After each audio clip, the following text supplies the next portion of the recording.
MGS അനുസ്മരണ സെമിനാറിൽ സ്റ്റേറ്റിനെ കുറിച്ച് അല്ലെങ്കിൽ ഭരണകൂട രൂപീകരണത്തെക്കുറിച്ച് സംസാരിക്കുവാൻ ശ്രീ KN ഗണേശ് ആവശ്യപ്പെട്ടപ്പോൾ ഞാൻ ആദ്യം വിചാരിച്ചു വളരെ എളുപ്പമുള്ളൊരു പണിയാണ്. കാരണം അതിൽ കുറച്ച് വർക്ക് ചെയ്ത ഒരാളാണ്. പിന്നെ ഞാൻ അതിനെ കുറിച്ച് കൂടുതൽ ആലോചിച്ചപ്പോഴാണ് എനിക്ക് മറ്റൊരു കാര്യം ബോധ്യമായത്. കാരണം MGS സ്റ്റേറ്റിനെ കുറിച്ച് പഠിക്കുന്നത് തന്നെ വളരെ ലേറ്ററായിട്ടാണ്. സ്റ്റേറ്റ് ഫോർമേഷൻ എന്നുള്ള നിലയിൽ ആ സ്റ്റേറ്റ് ഫോർമേഷനെ കുറിച്ച് നടത്തിയ പല നിരീക്ഷണങ്ങളും പല പ്രസ്താവങ്ങളും ചരിത്ര തെളിവുകളുമായി യോജിപ്പില്ലാത്തവയാണ്. അപ്പം മാഷയെ അനുസ്മരിക്കുന്ന ഒരു വേദിയിൽ മാഷയെ വിമർശിക്കുന്ന ഒരു അനൗചിത്യം എൻ്റെ തലയിൽ ആ നേരം ഉദിച്ചു. പക്ഷേ അപ്പോൾ ഞാൻ ഓർത്തത്, മാഷ് ഞങ്ങളെയും ഞങ്ങൾക്ക് ശേഷം വന്ന എല്ലാ തലമുറകളെയും പഠിപ്പിച്ചത് വിമർശിക്കാനും വിമർശനത്തിലൂടെ പുതിയ അറിവുകൾ തേടാനുമാണ്. ആ ഒരു സിദ്ധാന്തം വെച്ചുകൊണ്ട് മാഷെ എന്തെങ്കിലും വിമർശിച്ചാൽ തന്നെയും അത് മാഷ് അത് ആസ്വദിക്കും എന്ന് പ്രതീക്ഷിച്ചാണ് ഞാൻ എൻ്റെ ഈ പേപ്പർ ഇവിടെ അവതരിപ്പിക്കുന്നത്. ഈ കേരളത്തിലെ ഹിസ്റ്റോറിയോഗ്രാഫിയെ നമ്മൾ പരിശോധിച്ച് കഴിഞ്ഞാൽ ഈ ഭരണകൂടം രൂപീകരണം അല്ലെങ്കിൽ സമൂഹ രൂപീകരണം എന്നിങ്ങനെയുള്ള പുതിയ പാരഡിമുകളെക്കുറിച്ചൊക്കെയുള്ള ആ ബോധം കേരളത്തിലുണ്ടാകുന്നത് വളരെ വൈകിയാണ്. അങ്ങനെ അവരൊക്കെ ആദ്യകാല എഴുത്തുകാരൊക്കെ ധരിച്ചത് സ്റ്റേറ്റ് എന്ന് പറയുന്നത് ഒരു സമൂഹമുണ്ടാകുമ്പോൾ സ്റ്റേറ്റും കൂടെ ഉണ്ടാകുമെന്നും അങ്ങനെ അതൊക്കെ ഒരു ഗിവൺ ആയൊരു സംഗതിയാണെന്നുള്ള അസംഷനിലാണ് പലരും എഴുതിയത്. ആദ്യകാലത്ത് എഴുതിയ പല ചരിത്രകാരന്മാരും സ്റ്റേറ്റ് എന്ന് വെച്ചാൽ ഭരണക്രമം എന്ന നിലയിലാണ്. രാജാവിൻ്റെ ഉദ്യോഗസ്ഥന്മാർ അല്ലെങ്കിൽ യുവരാജാവ്, പട്ടാളം, അങ്ങനെയൊക്കെ. അല്ലാതെ ഒരു ജനതയും പരമാധികാരവും ഒരു നിശ്ചിത ടെറിട്ടറിയും എന്നുള്ള നിലയിൽ ഭരണകൂട രൂപീകരണത്തെ സമീപിക്കുന്നത് എൻ്റെ അറിവ് ശരിയാണെങ്കിൽ ഈ നൂറ്റാണ്ടിലാണ്. അതിനുള്ള ശ്രമങ്ങൾ ആരംഭിക്കുന്നത് എൻ്റെ അറിവിൽപ്പെട്ടിടത്തോളം ഞാൻ ആദ്യമായിട്ട് അത്തരത്തിലുള്ള ശ്രമം കണ്ടത് ഇവിടെ എൻ്റെ സഹപാഠിയും ഇപ്പോൾ ഇവിടെ ഇരിക്കുന്ന കേശവൻ വെളുത്താട്ടിൻ്റെ ചില പഠനങ്ങളിലാണ്. അത് പിന്നെ പ്രൊഫസർ രാഘവാര്യരുടെ സ്വരൂപത്തെക്കുറിച്ചുള്ള ചില മൗലികമായിട്ടുള്ള രചനകൾ നടത്തിയിട്ടുണ്ടെന്നതൊഴിച്ചാൽ പൊതുവെ ഭരണകൂട രൂപീകരണം ഈ കേരളത്തിലെ ചരിത്രകാരന്മാർ അത്ര കാര്യമായി എടുത്ത ഒരു വിഷയമല്ല. ഈ അടുത്തിടെ ഇറങ്ങിയ ഒരു ഗവേഷണം പ്രൊഫസർ ഗണേശിൻ്റെ കീഴിൽ ചെയ്ത ഈ രേഖ എന്ന് പറയുന്നൊരു കുട്ടി സ്റ്റേറ്റ് ഫോർമേഷൻ ഈ പെരുമാൾ കാലഘട്ടത്തിലെ സ്റ്റേറ്റ് ഫോർമേഷനെ കുറിച്ച് അവർ പഠിച്ചിട്ടുണ്ട്. അങ്ങനെയല്ലാതെ കാര്യമായ പഠനങ്ങൾ ഈ മേഖലയില്ല എന്ന് ഞാൻ ആദ്യം ചൂണ്ടിക്കാണിക്കാൻ ആഗ്രഹിക്കുന്നു. ഞാൻ പറയാൻ ഉദ്ദേശിച്ച കുറേ കാര്യങ്ങൾ കേശവനും അതിനുശേഷം വാര്യമാഷെല്ലാം പറഞ്ഞതുകൊണ്ട് നേരിട്ട് ഭരണകൂട രൂപീകരണവുമായി ബന്ധപ്പെട്ട കാര്യങ്ങളിലേക്ക് പ്രവേശിക്കാമെന്നാണ് വിചാരിക്കുന്നത്.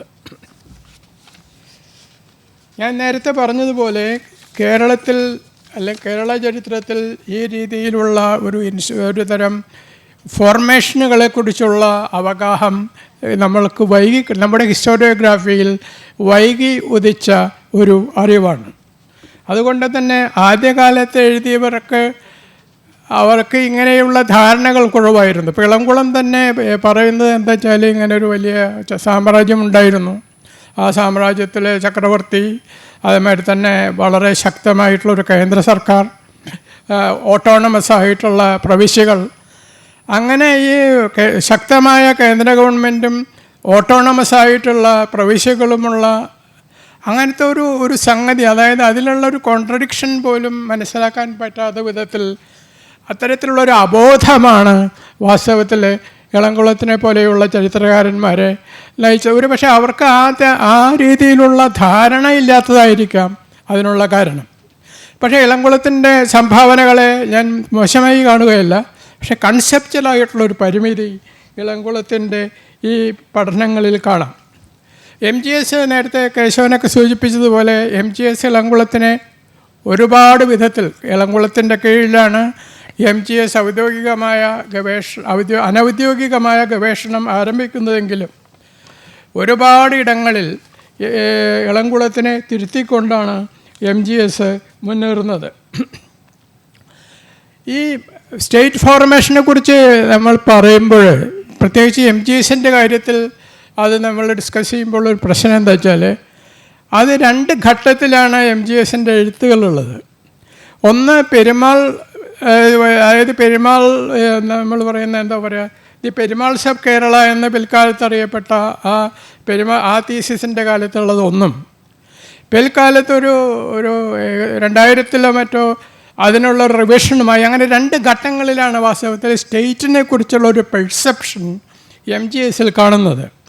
അതിൽ ഈ പെരുമാൾസ് ഓഫ് കേരള എഴുതിയ കാലഘട്ടത്തിൽ എനിക്ക് തോന്നുന്നില്ല MGS അത് സ്റ്റേറ്റ് എന്നുള്ളത് ആ രീതിയിലുള്ള ഒരു, നമ്മൾ ഇന്ന് കാണുന്ന രീതിയിൽ സ്റ്റേറ്റിന് നിശ്ചിതമായ ടെറിട്ടറി, സോവർണിറ്റി, അങ്ങനെയുള്ള കാര്യങ്ങളൊന്നും MGS അതിൽ ആ രീതിയിൽ അതിനെ പഠിച്ചതായിട്ട് എനിക്ക് തോന്നിയിട്ടില്ല.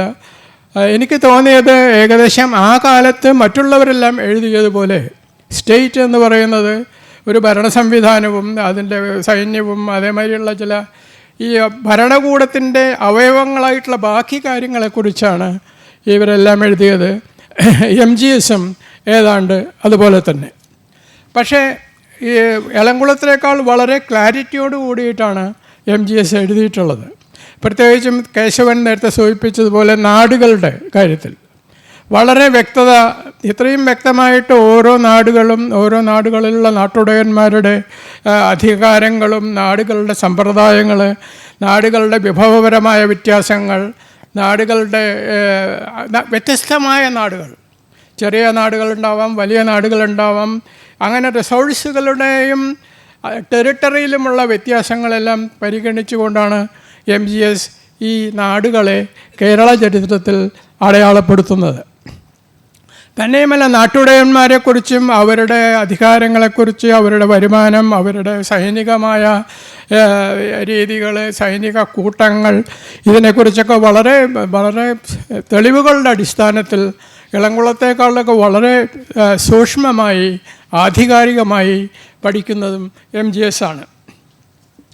പക്ഷേ നമ്മൾ ഭരണകൂടത്തിൻ്റെ അല്ലെങ്കിൽ സ്റ്റേറ്റ് ഫോർമേഷൻ എന്നുള്ള സംഗതിയിലേക്ക് വരുമ്പോൾ ഈ പെരുമാൾസ് ഓഫ് കേരള എന്ന് പറയുന്ന ഈ തീസിസിൻ്റെ കാലത്തുള്ള കാര്യമാണ് ഞാൻ പറയുന്നത്. ആ ഘട്ടത്തിൽ അങ്ങനെ സ്റ്റേറ്റ് ഫോർമേഷൻ എന്നുള്ള ഒരു ധാരണ MGSൻ്റെ തീസിസിൽ ഉള്ളതായിട്ട് എനിക്ക് ബോധ്യപ്പെട്ടിട്ടില്ല. പക്ഷേ 2-3 കാര്യങ്ങൾ MGS അതിൽ പറയുന്നുണ്ട്. ഒന്നെന്താ വെച്ചാൽ, ഈ സ്റ്റേറ്റിൻ്റെ സ്ട്രക്ചർ മാഷ്ക്കറിയാമായിരുന്നു നന്നായിട്ട്. തന്നെയുമല്ല, അതിൻ്റെ ഒരു ഫ്യൂഡൽ സ്വഭാവം പലപ്പോഴുമൊക്കെ ഡയറക്റ്റായും ഇൻഡയറക്റ്റായിട്ടൊക്കെ MGSൻ്റെ പരാമർശങ്ങളിൽ വരുന്നുണ്ട്. ഇപ്പോൾ ഈ നാടുവാഴികൾ, നാട്ടുടയന്മാരൊക്കെ ഫ്യൂഡേറ്ററീസ് ആണെന്നൊക്കെയുള്ള സംഗതികളൊക്കെ, അങ്ങനെ ഫ്യൂഡൽ ആയിട്ടുള്ളൊരു സംവിധാനമായിരിക്കാം ഈ പെരുമാൾ സ്റ്റേറ്റ് എന്നുള്ളതിൻ്റെ ഒരു സൂചന ഈ PhDയുടെ ആ ഗവേഷണ കാലത്തുള്ള MGSൻ്റെ പഠനങ്ങളിൽ കാണാൻ കഴിയും. ഈ MGSൻ്റെ ആദ്യകാല ഈ എന്താ പറയുക, ഈ പെരുമാൾ ഭരണകൂടവുമായി ബന്ധപ്പെട്ട പ്രശ്നങ്ങളിൽ ഒന്ന് എനിക്ക് തോന്നിയിട്ടുള്ളത് 4 തളിയെക്കുറിച്ചുള്ള അദ്ദേഹത്തിൻ്റെ കുറച്ച് ഫാർഫെച്ച്ഡായിട്ടുള്ള ധാരണകളാണ്. ഈ 4 തളി എന്ന് പറയുന്ന ഇത് പെരുമാളിനെ അസിസ്റ്റ് ചെയ്തിരുന്ന പരമപ്രധാനമായിട്ടുള്ള ഒരു ബോഡിയാണെന്നും 4 തളി വെറും അഡ്വൈസറി കൗൺസിലല്ല, റിയൽ പവർ, യഥാർത്ഥ അധികാരം ഉപയോഗിച്ചിരുന്ന ഒരു കൗൺസിലായിരുന്നുവെന്നും MGS ചൂണ്ടിക്കാണിക്കുന്നുണ്ട്. അതിന് ഉദാഹരണമായിട്ട് അത് ചില ഉദാഹരണത്തിന് പെരുന്ന ഇൻസ്ക്രിപ്ഷൻ അദ്ദേഹം ചൂണ്ടിക്കാണിക്കുന്നുണ്ട്. പെരുന്ന ഇൻസ്ക്രിപ്ഷനിൽ നെടിയതളിയിലിരുന്ന പെരുമാളും പിന്നെ മറ്റേ ഈ 4 തളിയും ഒക്കെ കൂടി നെടിയതളിയിൽ സമ്മേളിച്ച് ഈ ആട്ടയിക്കോളും അരന്തയും റദ്ദാക്കാൻ തീരുമാനിക്കുന്നു. അപ്പോൾ അതിൻ്റെ അർത്ഥം 4 തളി ഉൾപ്പെടെയുള്ള ഒരു സംഗതിയാണ് ഈ തരത്തിൽ നികുതി പിരിവ് റദ്ദ് ചെയ്യുന്നതുമായ കാര്യങ്ങൾ ചർച്ച ചെയ്യുന്നത് എന്നും ആ നിലയ്ക്ക് 4 തളി ഒരു പരമപ്രധാന ബോഡിയാണെന്ന് MGS വാദിക്കുന്നുണ്ട്. അതുപോലെ ഈ രാമകുലശേഖരൻ പ്രായശ്ചിത്തം ചെയ്യുന്ന സമയത്ത് ആ സന്ദർഭത്തിലും ഈ 4 തളിയുടെ സാന്നിധ്യം വളരെ വ്യക്തമായി കാണാം. അപ്പോൾ ആ അർത്ഥത്തിൽ 4 തളി വളരെ പരമപ്രധാനമായ ഒരു ബോഡിയാണെന്ന് MGS വാദിക്കുന്നു എന്നും അത് ഏകദേശം പല ചരിത്രകാരന്മാരും ഇപ്പോൾ ഈ അടുത്ത കാലത്ത് എഴുതുന്നവർ പോലും സ്വീകരിച്ചിട്ടുള്ള ഒരു കാര്യമാണ്. ശരിയായിരിക്കാം. പക്ഷേ എൻ്റെ ഒരു സംശയം എന്താണെന്ന് വെച്ചാൽ ഈ 4 തളി എന്ന് പറയുന്ന ഇതിനെക്കുറിച്ചുള്ള റെഫറൻസ് എന്ന് പറയുന്നത് പ്രധാനമായും കേരളോൽപ്പത്തിയും പിന്നെ 3 ലിഖിതങ്ങളുമാണ്. ഒന്ന് പെരുന്ന ലിഖിതവും മറ്റൊന്ന് രാമകുലശേഖരൻ്റെ കൊല്ലം രാമേശ്വരം ഇൻസ്ക്രിപ്ഷനും പിന്നെ ഒരെണ്ണം കൂടിയുണ്ട്, പെട്ടെന്ന് എനിക്ക് ഓർമ്മ വരുന്നില്ല. അങ്ങനെ 3 ലിഖിതങ്ങളിലാണ് എൻ്റെ അറിവ് ശരിയാണെങ്കിൽ ഈ 4 തളിയെ കുറിച്ചുള്ള പരാമർശമുള്ളത്. പിന്നീട് ഇയാളുടെ വീരരാഘവ ചക്രവർത്തിയുടെ ഇതിൽ 4 തളിയെക്കുറിച്ച് പറയുന്നുണ്ട്. അത് 4 തളി എന്നുള്ള കൗൺസിലാണോ അതോ അതിന് ചുറ്റുമുള്ള 4 അമ്പലങ്ങളെക്കുറിച്ചാണോ എന്നൊക്കെ വേണമെങ്കിൽ നമ്മൾക്ക് തർക്കിക്കാവുന്നതാണ്. ഇതിൽ അടിസ്ഥാനപരമായി എനിക്ക് തോന്നിയുള്ള ഒരു പ്രശ്നം എന്താ വെച്ചാൽ ഇത്ര പ്രധാനപ്പെട്ട ഒരു സംഗതിയാണ് 4 തളി എങ്കിൽ എന്തുകൊണ്ട് 4 തളി ലേറ്റർ പെരുമാൾ കാല ഇൻസ്ക്രിപ്ഷനിൽ മാത്രം പ്രത്യക്ഷപ്പെടുന്നു എന്നുള്ളതാണ്. രണ്ടാമത്തെ എനിക്ക് ബുദ്ധിമുട്ട് തോന്നിയ ഒരു ഏരിയ എന്ന് പറയുന്നത് എന്തുകൊണ്ട് മറ്റ് പ്രധാന സന്ദർഭങ്ങളിലൊന്നും 4 തളിയെ പരാമർശിച്ച് കാണുന്നില്ല. എൻ്റെ അറിവ് ശരിയാണെങ്കിൽ എന്നെ തിരുത്താവുന്നതാണ്. എൻ്റെ അറിവ് ശരിയാണെങ്കിൽ സിറിയൻ ചെമ്പട്ടയത്തിലോ അല്ലെങ്കിൽ ജൂയിഷ് പ്ലേറ്റിലൊന്നും ഈ 4 തളി ഉള്ളതായിട്ട് എനിക്ക് ഓർമ്മയില്ല. ചിലപ്പോൾ എൻ്റെ തെറ്റിദ്ധാരണയായിരിക്കും. എന്തായാലും 4 തളി ഒരു സുപ്രീം ബോഡി എന്ന നിലയിൽ ഉള്ള നിഗമനം ശരിയായിരിക്കാം. പക്ഷേ തെളിവുകൾ വളരെ കുറവാണ്. വളരെ പരിമിതമായ തെളിവുകൾ വെച്ചുകൊണ്ടാണ് 4 തളി എന്ന് പറയുന്ന ഒരു ബ്രാഹ്മണിക്കൽ കൗൺസിൽ പെരുമാളുടെ വളരെ നിർണായകമായിട്ടുള്ള ഒരു ക്യാബിനറ്റ് പോലത്തെ ഒരു ബോഡിയാണെന്ന് MGS വാദിക്കുന്നത് എന്നാണ് എൻ്റെ ധാരണ. അതുപോലെ തന്നെ ഈ ബ്രാഹ്മണ ഗ്രാമങ്ങളെക്കുറിച്ചുള്ള ഭരണ സംവിധാനം ഉണ്ടല്ലോ, അതായത് നേരത്തെ പറഞ്ഞ ഊറ് മുതലായിട്ടുള്ള സമിതികൾ, അതിനെക്കുറിച്ചൊക്കെ വ്യത്യസ്ത അഭിപ്രായങ്ങൾ ഇപ്പോൾ വരുന്നുണ്ട്. ഒന്നാമത്തെ പ്രശ്നം എന്താ വെച്ചാൽ ഈ ബ്രാഹ്മണ ഗ്രാമങ്ങളുടെ അധികാരത്തെ നമ്മൾ വാഴ്ത്തുമ്പോൾ അതിൻ്റെ ഒരു അടിസ്ഥാന പ്രശ്നം എന്താ വെച്ചാൽ കേരളത്തിലെ 32 ഗ്രാമങ്ങൾ എന്ന് പറയുന്നത് 3 റിവർ വാലീസിൽ കേന്ദ്രീകരിച്ചാണുള്ളത്. പേരാർ, പെരിയാർ, പമ്പ വാലി. ഇതിൽ പേരാർ, പെരിയാർ വാലികളിൽ ഈ വെളുത്താട്ടൻ്റെ ശിഷ്യനായുള്ള മനു ബി ദേവദേവൻ പറയുന്നതനുസരിച്ചാണെങ്കിൽ പെരിയാർ വാലിയിൽ ഈ സഭ എന്ന് പറയുന്ന സംഗതി ആബ്സെൻ്റ് ആണെന്നാണ് അയാൾ പറയുന്നത്. സഭയില്ല, സഭയെക്കുറിച്ചുള്ള പരാമർശമില്ല. പിന്നെ പമ്പ വാലിയിൽ തൃക്കടിത്താനം മാത്രമാണെന്നാണ് എൻ്റെ ഓർമ്മ ഈ സഭയെക്കുറിച്ച് പരാമർശമുള്ള മറ്റൊരു ഇത്. അപ്പോൾ എന്താ വെച്ചാൽ ഈ 4 തളി മുതൽ പ്രത്യേകിച്ച് ഈ ബ്രാഹ്മണ ഗ്രാമങ്ങളെക്കുറിച്ചുള്ള ഏരിയകളിലെല്ലാം MGSൻ്റെ ഈ ഭരണകൂട സങ്കല്പത്തിൽ ചെറിയ ദൗർബല്യങ്ങളുണ്ട് എന്നാണ്.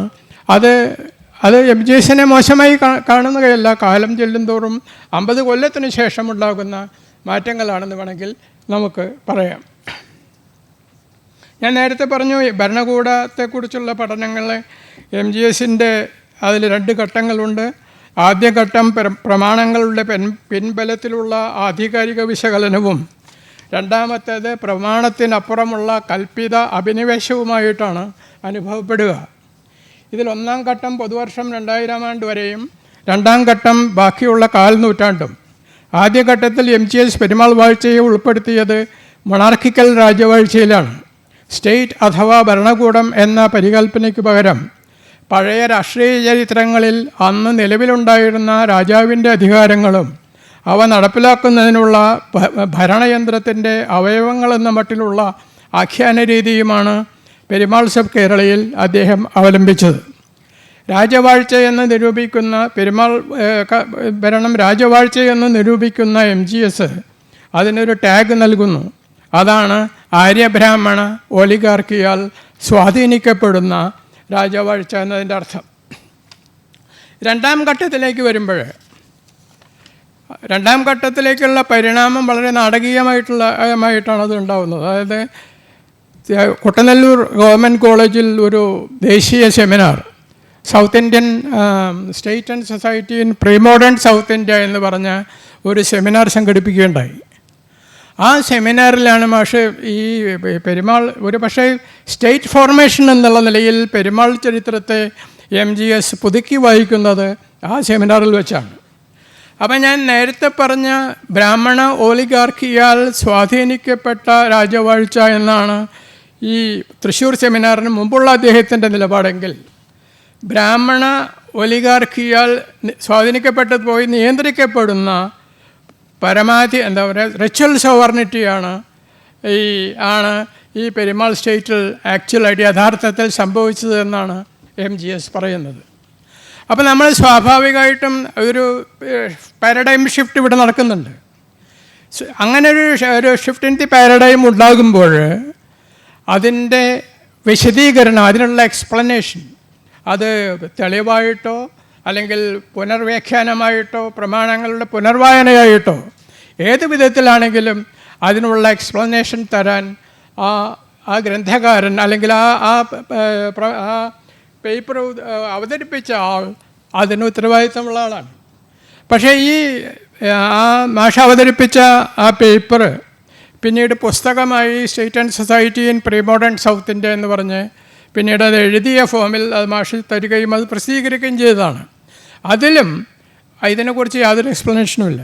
എന്തുകൊണ്ടാണ് ഇങ്ങനെ ഒരു ചുവടുമാറ്റം, അതായത് ബ്രാഹ്മണ ഒലിഗാർക്കിയാൽ സ്വാധീനിക്കപ്പെട്ടതിൽ നിന്നും ബ്രാഹ്മണ ഒലിഗാർക്കിയാൽ നിയന്ത്രിക്കപ്പെടുന്ന, അതും റിച്വൽ സോവർണിറ്റി അനുഷ്ഠാനമായിട്ടുള്ള അധികാരമാണ്, അതിലേക്ക് എന്തുകൊണ്ടാണ് കൃത്യമായിട്ട് മാറുന്നതെന്ന് അതിൻ്റെ പൂർണ്ണമായ രീതിയിൽ പക്ഷെ അത് പറയുന്നില്ല. അതിൽ പറയുന്ന കാരണങ്ങൾ എന്താ വെച്ചാൽ, അതിലത്തെ ഒന്നാമത്തെ കാരണം പറയുന്നത് ഈ 4 തളിയുടെ കൺട്രോളാണ്. ഞാൻ നേരത്തെ സൂചിപ്പിച്ചതുപോലെ ഈ 4 തളിയുടെ കൺട്രോൾ എന്നുള്ളത് കുറച്ച് ഡിബേറ്റബിൾ, അതായത് കുറച്ച് it is open to doubt. എൻ്റെ അഭിപ്രായമാണ് കേട്ടോ. ഞാനത് ഇപ്പോഴുള്ള ദളിതോ അല്ലെങ്കിൽ ആൻറ്റി ബ്രാഹ്മൺ അതൊന്നും വെച്ചല്ല ഞാൻ പറയുന്നത്.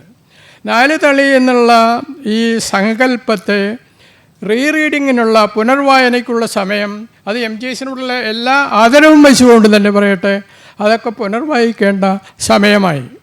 കാരണം 4 തളി എന്ന് പറയുന്ന ബ്രാഹ്മണിക്കൽ കൗൺസിൽ എന്ന് പറയുന്നത് ഒരു ലിമിറ്റഡ് പോപ്പുലേഷൻ്റെ ഒരു റെപ്രസെൻറ്റേറ്റീവാണ്. കേരളത്തിലെ 32 ബ്രാഹ്മണ ഗ്രാമങ്ങളുടെ പഴയ 4 കഴകങ്ങളുടെ ഒരു രൂപമാണ് ഈ 4 തളി.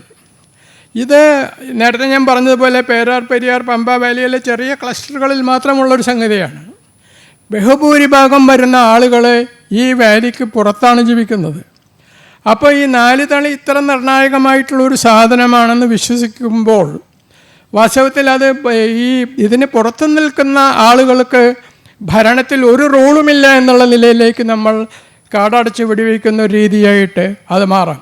എന്താണ് അതിന് പകരം ഉണ്ടായിരുന്നത് എന്ന് ചോദിച്ചാൽ എനിക്കതിന് ഉത്തരമില്ല. പക്ഷേ definitely there should have been something else. അതാണ് എൻ്റെ ഒരു ബോധ്യം. രണ്ടാമതായിട്ട് മാഷ് ഇതിനെ സപ്പോർട്ട് ചെയ്യുന്നതിൻ്റെ വേറൊരു കാരണം, എല്ലാ അധികാരങ്ങളും നാട്ടുടയന്മാർക്കായിരുന്നു. നാട്ടുടയന്മാർ നികുതി പിരിച്ചിരുന്നു. പെരുമാൾക്ക് സ്വന്തമായിട്ട് സൈന്യമൊന്നും ഉണ്ടായിരുന്നില്ല. ആകെ ഉണ്ടായിരുന്നത് നാമമാത്രമായ 1000. അതിലത്തെ ഒരാൾ പോയി, അങ്ങനെ ഒന്ന് കുറയാണ് ഉള്ളത്.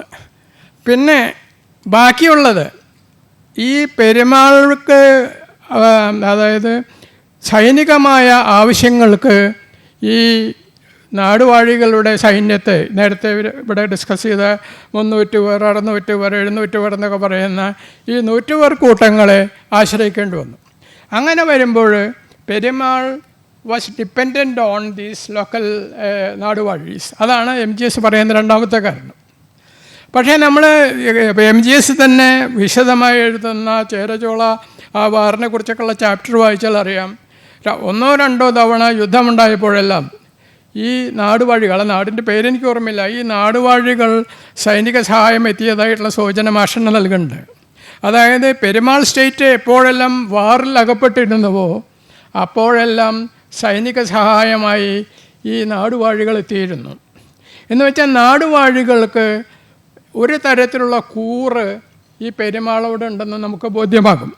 അതിന് വേറൊരു ഉദാഹരണം എനിക്ക് തോന്നിയത് ഈ പെരുമാൾ കിങ്ഡം, പെരുമാൾ രാജവാഴ്ച അവസാനിച്ച് ഈ പല പല നാടുകളായി മാറി, അങ്ങനെയാണല്ലോ ഉണ്ടാവുന്നത്. അപ്പോൾ ഓരോ നാടുവാഴിയും, അതിൽ പലരും മുൻകാല നാടുടയന്മാരായിരുന്നു ഈ പെരുമാളിൻ്റെ തന്നെ, അവരെ അവകാശപ്പെട്ട ലീനേജ് എന്ന് പറയുന്നത് പെരുമാളുടെയാണ്. അവൻ്റെ പെരുമാൾ എന്ന് പറയുന്നത് ഒരു വലിയ Perumal may not be that powerful, പക്ഷേ ഒരു സിംബോളിക്കായിട്ട് പെരുമാൾക്ക് എന്തോ ഒരു സെൻറ്റിമെൻ്റലായിട്ടോ എന്തോ ഒരു വാല്യൂ പെരുമാൾക്ക് കൽപ്പിച്ചിരുന്നു. ലെജിറ്റിമസിയുടേതായിട്ടുള്ള ഒരു സംഗതി പെരുമാൾക്കുണ്ടായിരുന്നു. അപ്പോൾ നാടുവാഴികൾ പൊതുവെ പെരുമാളോട് ഒരു തരം അലീജിയൻസ് കീപ്പ് ചെയ്തിരുന്നു എന്ന് വേണമെങ്കിൽ കരുതാം. പിന്നെ പെരുമാൾക്ക് അപ്പോൾ നികുതികളൊക്കെ പിരിച്ചിരുന്നത് നാടുവാഴികളോ അവർക്കുള്ള ഷെയറൊക്കെയാണെന്നാണ് മാഷ് പറയുന്നത്. രണ്ട് ഉദാഹരണം പറയാം. ഇപ്പം മാഷ് തന്നെ നാലുതളിയുടെ അധികാരങ്ങളെ കാണിക്കാൻ വേണ്ടി ഉപയോഗിച്ച പെരുന്ന ഇൻസ്ക്രിപ്ഷൻ, അതിൽ പറയുന്നത് എന്താണ്? പെരുമാളും ഈ മറ്റേ നാലുതളിയും കൂടി നെടിയ തളിയിൽ ഇരുന്ന് എടുത്ത തീരുമാനം എന്നും പറഞ്ഞിട്ട് പറയുന്നതാണ് ആട്ടേക്കോള് റദ്ദ് ചെയ്തു, അരന്തൈ റദ്ദ് ചെയ്തു. അപ്പോൾ അതിൻ്റെ അർത്ഥം എന്താണ്? പെരുമാൾക്ക് അധികാരം ഉള്ളത് കൊണ്ടാണല്ലോ.